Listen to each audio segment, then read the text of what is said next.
Thank y'all for being here. I wanted to go through the schedule just a little bit on our defense authorization markup in more specificity.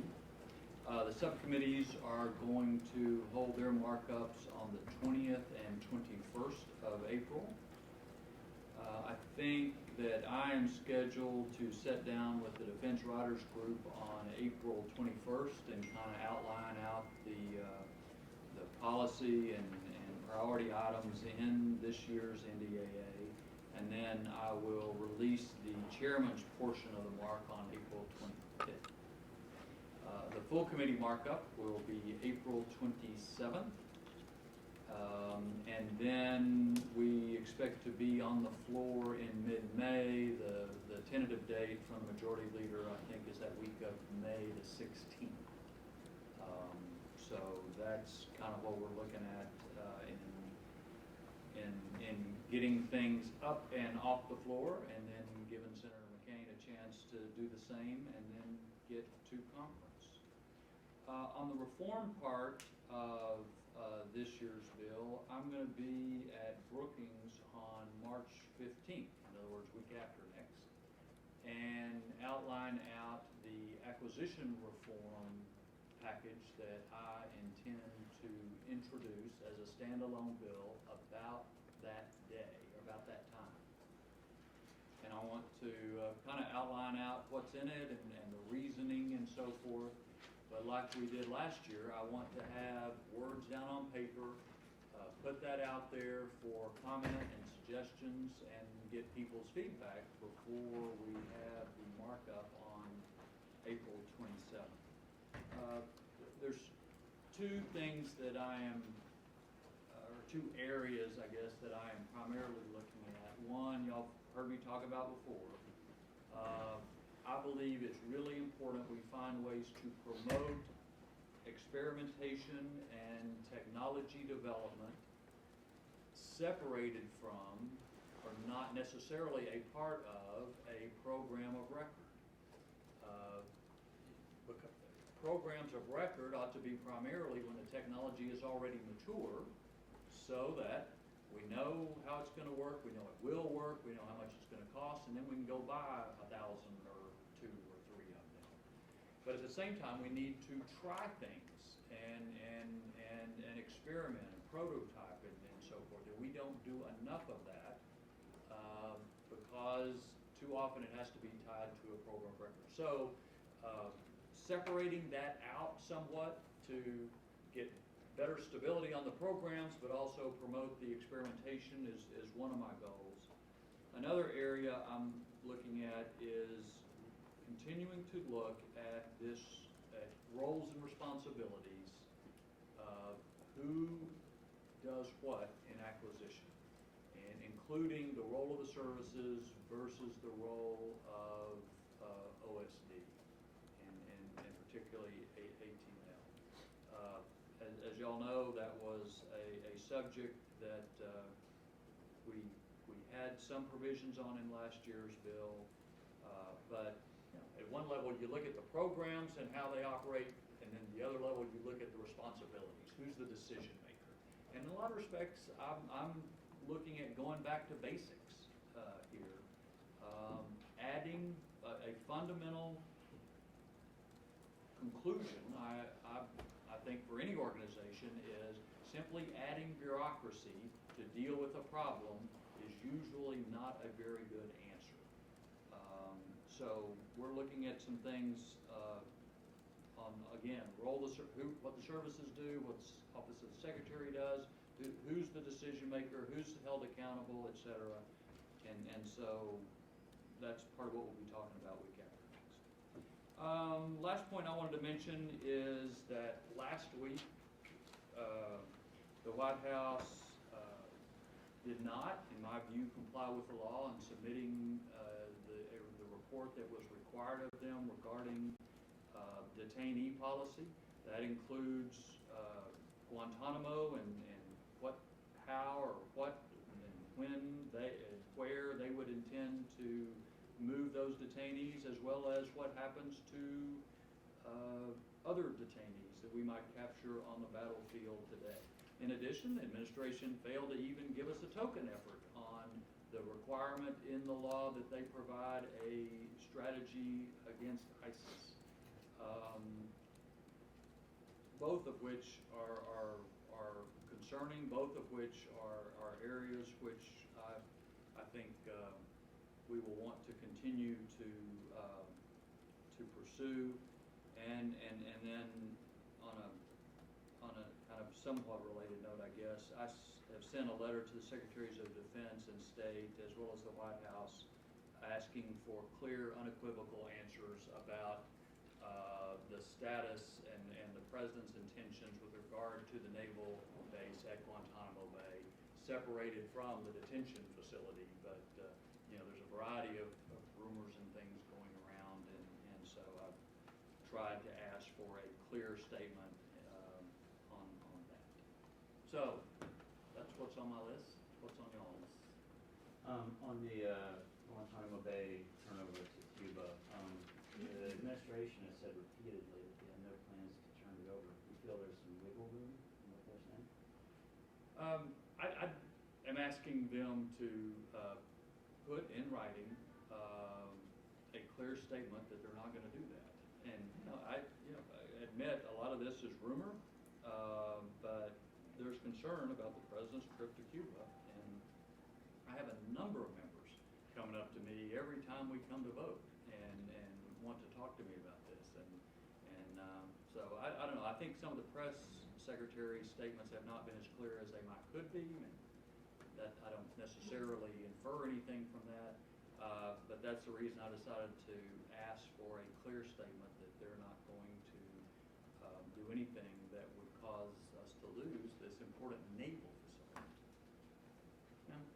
Acquisition, if you could talk to us a little bit more about just what you have in mind in terms of making, the emphasis on experimentation work, but also, how do you envision the roles here in terms of, who should have more say in terms of. Well, I'm still trying to make final decisions and put that together, and that's what I really want to talk about in more detail week after next. Here's what you can know for sure, that whatever changes we make, somebody's going to fuss about it. Because any time in an organization you take some authority away from somebody and give it to somebody else, or take it away, anytime that shifts, then somebody is going to complain and say these other guys are not responsible. You got to have us to make them responsible, and that's kind of been the philosophy for many years. There have, as there are problems in acquisition, a lot of our reaction in Congress is to have some new overseers, and then layer upon layer upon layer. So I'm looking at whether we can strip some of that, more of that away. Particularly from DoD, from OSD? Or? Well, I think there is a role for OSD, and there is a role for the services. And if either of them does not perform that role adequately, you got to get somebody in there who can. You don't put another organization on top of them to make them do it. I mean, that's at least part of what I'm thinking. I think that's a lot more the way organizations in the private sector operate.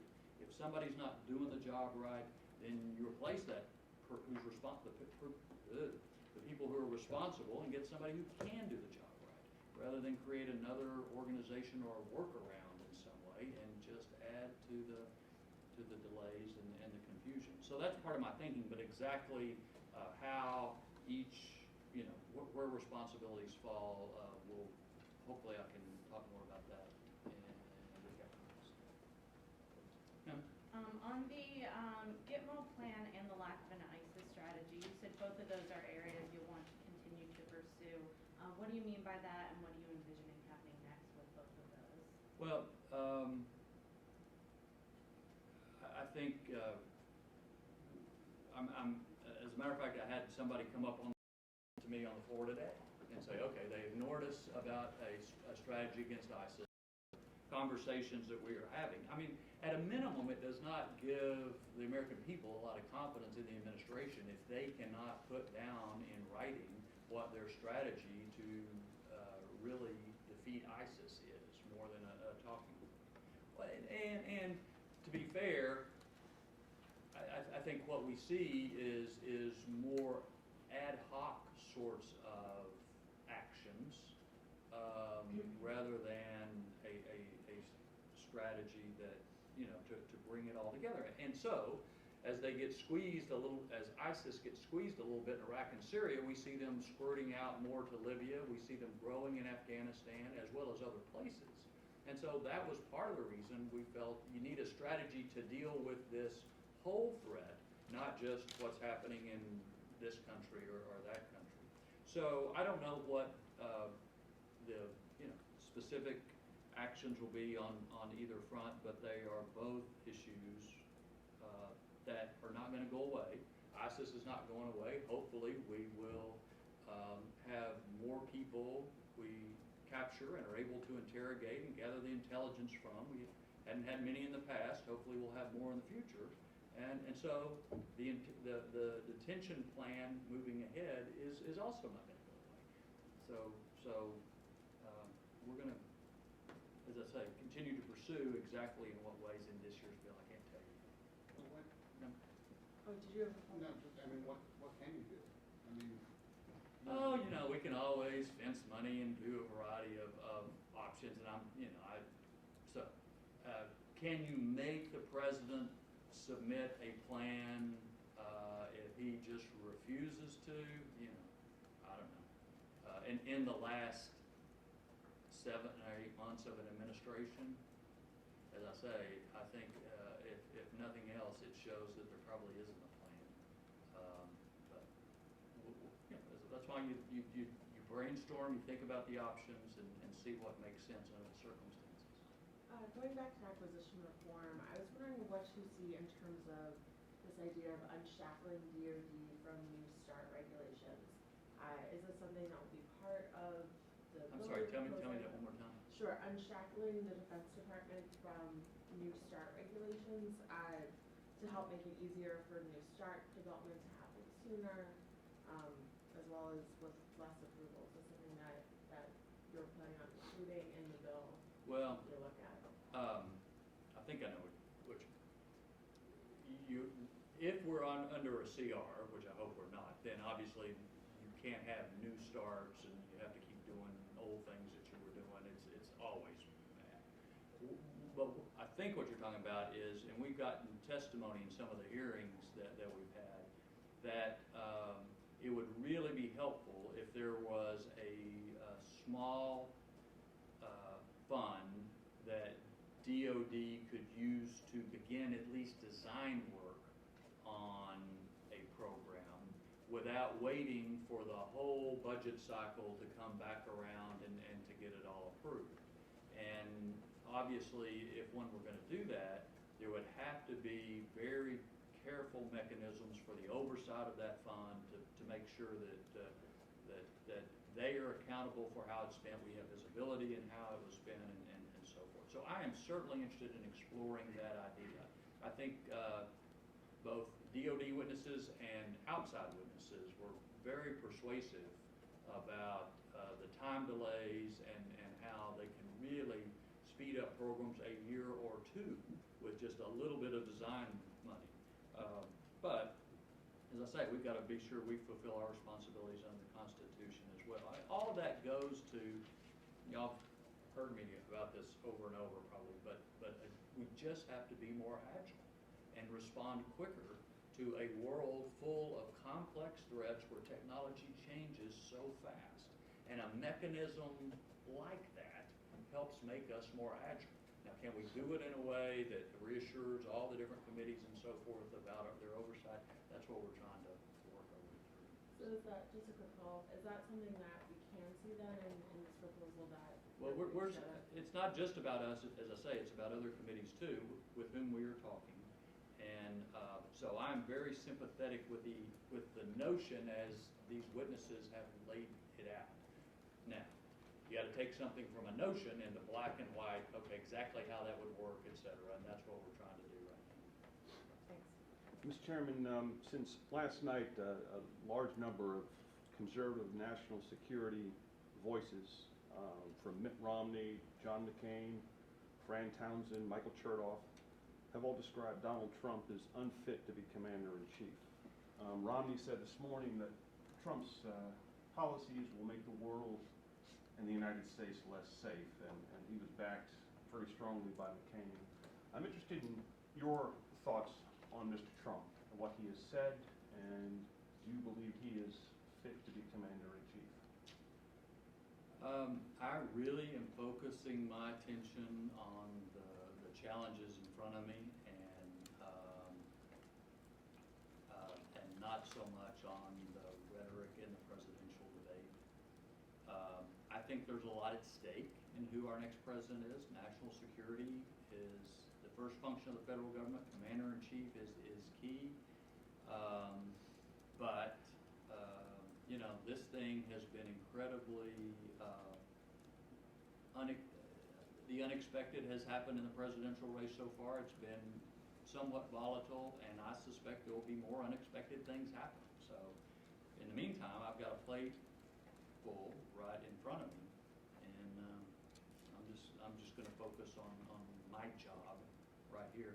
I've also believe that not that many people care about my opinion when it comes to the folks running for president. I think one of the messages of Super Tuesday is that people in all 11, 12 states are making their own mind up, and none of the rest of it matters too much. So I hope they choose wisely. Sir? Thank you. Are you satisfied with the proposal in this new defense budget regarding to Russia and Europe? Maybe are you going to add something to that? I'm sorry. About the European Reassurance Initiative? Yeah. Yeah. Well, the president has proposed a substantial increase in the European Reassurance Initiative and our exercises among our Eastern European allies. As y'all have heard me say before, I believe you should have asked for the money to pay for that increase, as well as the other increased activities that he has proposed. But I think there is widespread agreement in Congress that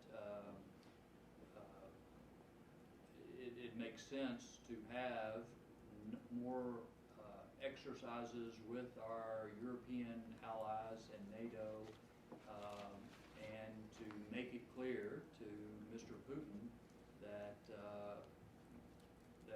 he cannot succeed in aggression, especially against NATO allies. So, you know, I think, as I say, I think the president should have asked for the money to pay for the activities, but I think there is widespread, a lot of support for the activities themselves.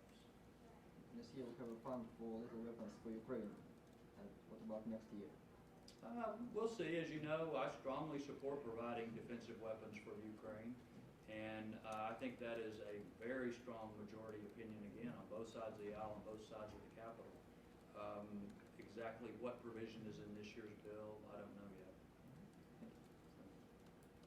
Sure. You mentioned acquisition reforms and other things. You didn't mention military health care reform. Is that still on track? Is it Yeah, still no, it is, and I didn't mean to leave out the other two key elements of reform. I've just focused on the acquisition because I'm going to introduce a standalone bill because it's so complicated, and so we can get feedback. At the same time, Dr. Heck is pursuing the TRICARE reform that we've been talking about all year, and his subcommittee's had a number of hearings on this. My sense is that that's going to be part of the personnel subcommittee, Mark. I haven't really talked to him about doing something separately, but I think he's having some really good discussions in his subcommittee, but also with DOD about some of those features. So we've got that area of reform, and then also we have organizational reform. And I still believe there is more overhead to be cut from the Department of Defense, especially as the Army and the Marine Corps come down. The civilians have not come down so much. And then we have a range of issues related to Goldwater Nichols reform, you know, along in a similar vein. So, again, in my brain, I divide it into 3 areas of reform: acquisition, personnel, and organizational reform. And I think you'll see elements in all 3 of them again this year.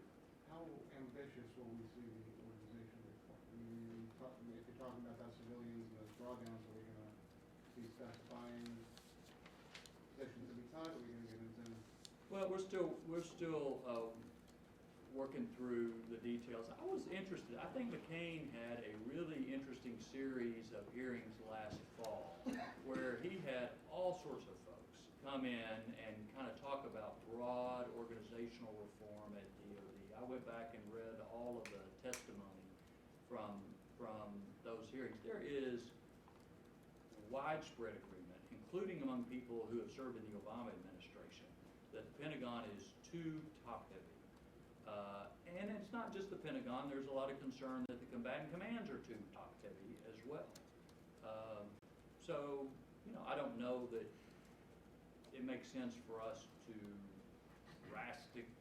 make drastic cuts all of a sudden.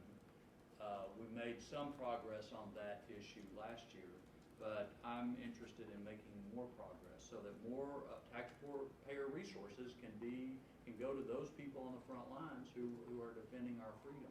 And the rest of the story is the more layers of bureaucracy, whether it's in the Pentagon or combatant commands, the slower the whole system moves. That runs directly counter to the agility that we were just talking about. So I think organizational reform it's not just moving boxes around on a org chart. It has real world impacts and consequences. And so I think it's important. But I don't know exactly what the complexion of that will be yet. Nope, sir. Sorry. Go to the back row. Okay. I wanted to ask you about Chairman Price's budget that he both outlined and released this morning. It tracks a lot to what the Obama request was with regard to defense at $583 billion. You've been advocating for $18 billion more than that. Does this plan do it for you, or do you need to see something more? Well, I think what Chairman Price has outlined is a defense base of 574, and that is what the agreement was last year. And while I do not think that is nearly enough money for defense, I think that was the agreement, and I am for sticking with the agreement. As I mentioned, with regard to the European Reassurance Initiative, the President has, in addition to that, proposed a variety of activities, increased activities. Not only quadrupling the European Reassurance Initiative, we've got folks in Afghanistan longer than expected. We're doing more against ISIS, a variety of things around the world. But the President didn't ask for more money to pay for those things. So if you don't have more money to pay for those things, then you either don't do them or you eat into the base, which violates the agreement. So 574 for base requirements is the agreement. I think that is good. I think there are still discussions going on about the OCO part of the budget and how we deal with a president who has who's proposed all these activities, but he hasn't proposed the money to pay for those activities. And so that's what we're still talking about. Is there a number that you guys are talking about with regard to OCO? Well, I think you said, as we analyze the president's request, to pay for what he has proposed, it's about $18 billion short.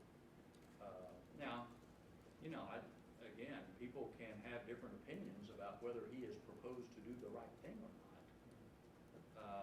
But just based on what he has proposed to do, the fuel, the bombs, the expenses for for those military activities, that's roughly how much it's worth. Sure. Jim, just to clarify, so Chairman Press, when he proposed his budget this morning, he said it's 574 for base, not 551. Well, for base Remember- requirements, because my understanding- 574 for base Oh, requirements. 51. It is, the 551 is the BVA cap, and then part of the budget agreement was there would be some OCO money to supplement that, to get to 574 to meet base requirements. But yet he's not proposing increasing the local. Well, that, we're still discussing then the OCO for OCO requirements, if you will, okay? So he's moving some of the local money into the base. That was the agreement. Yeah, I mean, there's no contest about that by anybody. Again, the only reason and the reason I voted for the budget agreement was to provide stability. So we knew what we were having last year, we knew what it would be this year, and what's disappointing is that the way the president has chosen to submit this, it undermines the budget stability we thought we were getting. And so that's what has, I think, thrown a monkey wrench into what would have and should have been a relatively simple budgetary authorization appropriation process this year when it comes to defense. Sure. Yeah, Chairman McCain this week criticized the use of cost-plus contracting for the new B-21 bomber development of it. Does that concern you, and is that going to be something that you'll discuss in the NDAA? Well, it depends on, obviously, what we have in our bill and what he has in his bill, as far as what we discussed in conference. I think what is it, B-21? B-21. It takes me a long time. I wouldn't say FRSB. I think that's a very important program. I mentioned earlier, I think especially for these important, big-ticket, high-cost programs, it's really important to have the technology mature. And that helps reduce the need for cost-plus sorts of contracts. So that, and this program has to work. And so that's part of the reason I make my pitch on separating out technology development from the actual production part of these programs. Now, as it applies to any particular program, we'll just have to work our way through them. Do you think fixed price would be a better use, be a better way of contracting for it? Well, as I say, I think you just have to go, each program you have to look at separately. I do think that the taxpayers are better off, and we get weapons and equipment fielded faster when you have mature technology before you go into large-scale production. Differences on this one is, developmental kind of, Yeah. developmental part of it, Yeah. it's hard to say what the upfront cost would be. Well, you get into production and you do fix. Well, and the question is how much uncertainty, how much development is there to do? I mean, I think looking back, there was a whole lot of development to do in the F-35 program, and in some ways we're still, working some of the bugs out, even though I think it's mainly software and so forth. So, it's a question of how much development you believe you are needed. They're needed when you get to that stage. So. Another House Republican has talked about an emergency supplemental in the next year. What's your take on that and the possibility as a means of getting more defense funding? Well, you've always got to be open to developments in the world. We had our worldwide threats hearing yesterday, and I just ticked off at the beginning some of the things that had changed over the past year. And it's pretty disturbing if you kind of step back and take a look at it. So, a new president is coming in, new administration. world changes, it may well be that, that even the budget agreement that was made last December or November, whenever it was, is not enough. And so that is certainly a possibility.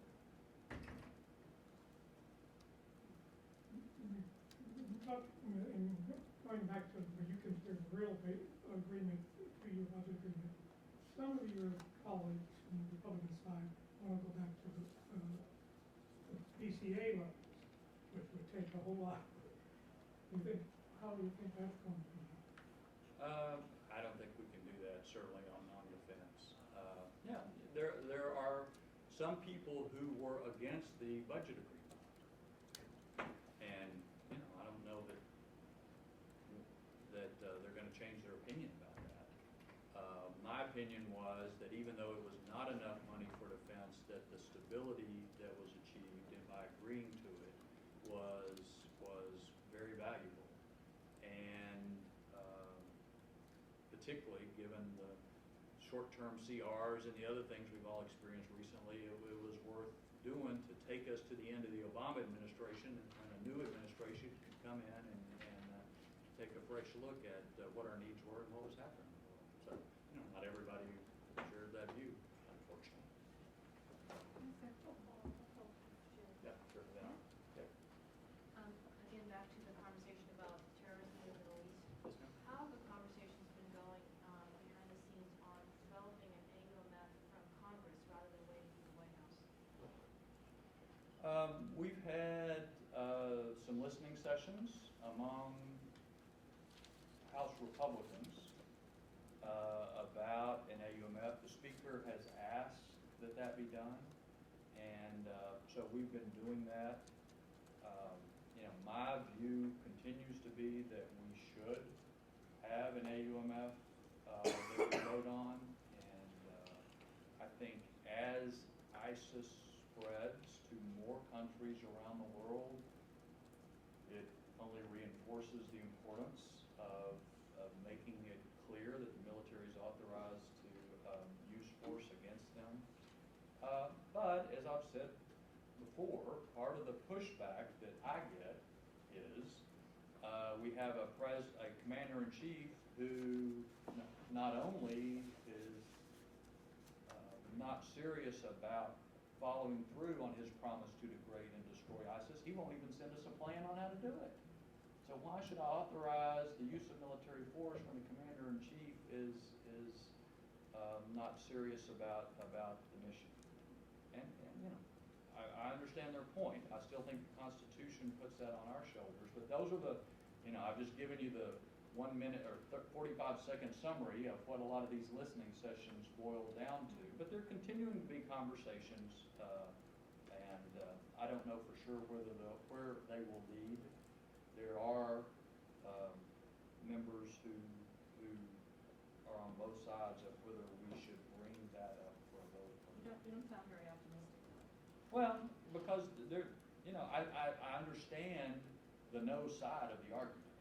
I don't have a lot of confidence in him as a commander-in-chief to pursue this mission either. I still think that because of what the Constitution says, we have a responsibility to try to do that and set it up for another commander-in-chief who will hopefully be more serious about the parts of his or her duties. But it's also a political year, and you got all these other things swirling about us. So I don't know what the outcome will be. It won't be from, and as you know, it's not even really our committee's jurisdiction, but we have a lot at stake, and so I've been part of the listening.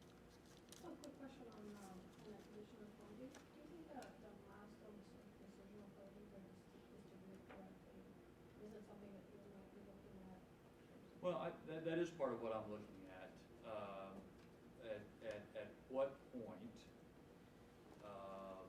going back to my separate technology development from the production, at what point that's appropriate and who makes which decisions, who's responsible for them. And then, if y'all were in some of the hearings, there's been a lot of, we got a lot of testimony about cost caps, cost goals for programs as well. so there's a lot to feed in there. Getting back to the budget, the defense budget issue, you all requested, unfunded priorities list. Out, where it goes out. Will that fit into what what you think you need for the budget? Or? Well, I'm sure we will not have enough money to fund all of the unfunded priorities. But part of the reason for that is you want to see what just made the cut that's in and what just made the cut that's out. Because sometimes we have a different judgment than the administration, and sometimes our judgment looks pretty good. And I'll remind everybody about our judgment on the A-10, which they've decided is devastating in its use against ISIS. Our judgment on the keeping the F-18 going, our judgment on keeping Tomahawks going. So the unfunded requirements list help us see what the services asked for that did not make it into the administration budget. Sometimes that's helpful if we can free up some additional dollars. Sometimes that's helpful in making different judgment calls than the administration made on what's funded and what's not. But, some people, I think it's important for us to have that information. We don't just pull things out of the air. It's what the services asked for, kind of in their priority list that the administration didn't fund. Today, General Welch said that the F-35 will not replace the A-10. And he said that in Iraq and Syria now, F-15s and F-16s are doing the job of the A-10. Does that strike you as a change of position in the Air Force, or what do you think about that? Chairman McCain. He said that where? For Senate Services. I think saying that actually enhances his credibility, because all of us have known that the F-35 could never fly as slowly as the A-10, and thus could never replace the A-10 in providing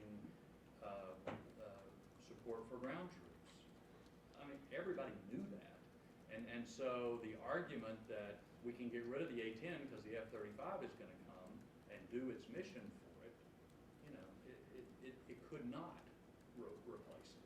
Now, the challenge for the Air Force is back to some of these dollar concerns. I think their issue with the A-10 was really more one of people, So if you've got an X number of people that have to be used to keep the A-10 flying, maintainers and so forth, then that takes away from those people working on other airplanes. Well, I mean, yeah, I understand that. But the idea that F-35 can do everything the A-10, that was never credible. And so that's the judgment Congress has made the last few years, and I think the administration budget finally made it this year too. Do you think Gaggle and Guantanamo could jeopardize your bill this year? I don't know.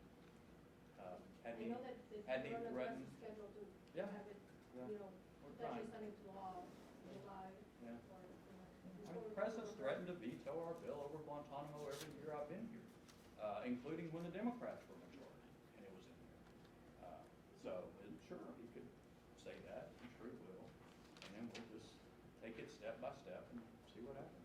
I'm concerned the Uncle issue might surface again if that number gets Well, increased. I don't know, I mean, I have no doubt there are also some people in Washington that try to use any excuse to increase the kind of spending that they prefer. That's the reason that in the letter I sent to the Budget Committee, I didn't say adequately fund defense and, go back to the National Defense Panel recommendations or anything like that. I said, it's not enough. If that was the deal, we got to fund the deal. And that's what I think is the right thing to do this year. Get us through the Obama administration, have a new administration come in, and hopefully they have a more realistic view of the world.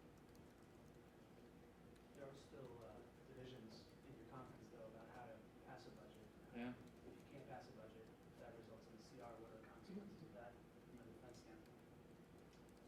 I don't know. I mean, I can't tell you